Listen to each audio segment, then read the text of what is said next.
What's up, everyone? Welcome to another episode of Movie Scene. I'm your host, Chris Giddens. This is the May 2015 version, so if you get a chance, let me know what movies you watched last month. The best ones, the worst ones. I'm always looking for suggestions on movies to watch. I watched 10 last month, and here they are, ranked in order of my preference for them. Number 10, Into the Woods. Very disappointing and not enjoyable at all. It tries to be all things to all people and just falls flat. It never really even finds its voice, pun intended. And the songs are just way too slow. They're like 45s being played at 33 RPMs. I started fast forwarding through the songs and that actually made it much better. Number 9, Bright Lights, Big City. Also very disappointing. I don't know if it was due to my expectations or from being too young when it first came out to fully appreciate it, or the score. But regardless, it just bored me, and that's despite the very charismatic actors involved. Number 8, The Pirate Fairy. My wife and son started this one weekend night, and I hadn't planned on giving it much attention, but it quickly won me over. It was very enjoyable, great characters, good message, voice work by Loki. Don't think that this one is just for little girls. Number 7, Event Horizon. Not many movies like this one, and that's a very good thing. The bad is that it's a bit sloppy and rushed.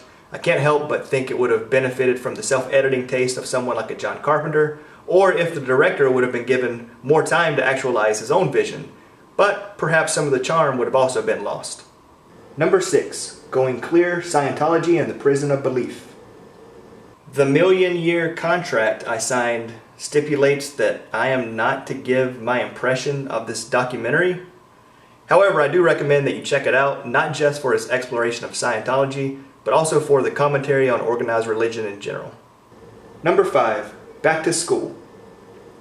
Watched it again since both my wife and I are going back to school and she had never seen it before. As a kid, I was a huge Dangerfield fan, and watching it this time, I appreciated it even more than when I last saw it 15 or 20 years ago. Number 4, The Thin Blue Line. Before there was Paradise Lost and the West Memphis 3, there was The Thin Blue Line, a testament to artist activism and to the importance of investigative journalism, especially surrounding our corrupt justice system. Number 3, Avengers Age of Ultron.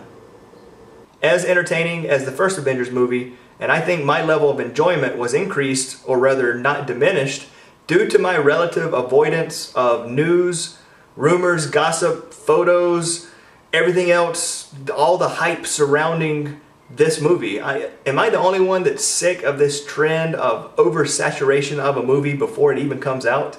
Anyone else with me on this? Number 2, The Babadook.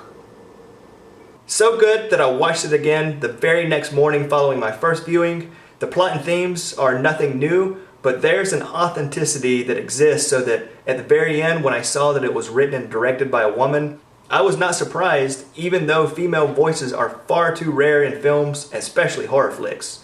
Essie Davis gives an Oscar-worthy performance, plus any movie that uses 6 or 7 different films of George Méliès gets major bonus points in my book. Number 1, Mad Max Fury Road. Badass in every way. If you haven't yet, go see it in a movie theater while you still can. I'm not a big fan of 3D, but I might go back this month just to see it in that format. Of all the movies I've seen so far this year, it's definitely the best, and it deserves to be nominated at the Academy Awards for Best Picture. But it won't. Alright, that's it. As always, I would love to hear what you think, so if you would, please let me know in the comments below. And you can connect with me on Twitter and Instagram at Chris Giddens. Also, let me know what were the movies that you watched last month, the good, the bad, and the ugly. And until next time, thanks for watching.